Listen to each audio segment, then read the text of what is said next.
এই দেখো আমাদের ঠাকুর ঘর। যদিও শুধু ঠাকুরের ঘর নয়, আমরাও থাকি, আমরাও শুই, কিন্তু এই যে বেশিরভাগ জিনিসটাই ঠাকুরের। এ দেখো গোপালের আলমারি, জামা কাপড়ের। এটা গোপালের জামা কাপড়ের আলমারি। খুলে দেখাই তোমাদের।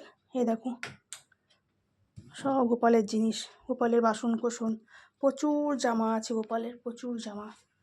দুটো গোপাল, বড় গোপাল, ছোট গোপাল, প্রচুর জামা, প্রচুর, মানে এত জামা যে বলার নয়। মা তো খালি বলে আর জামা কিনিস না গোপালের, কিন্তু না, না কিনলেও নয়।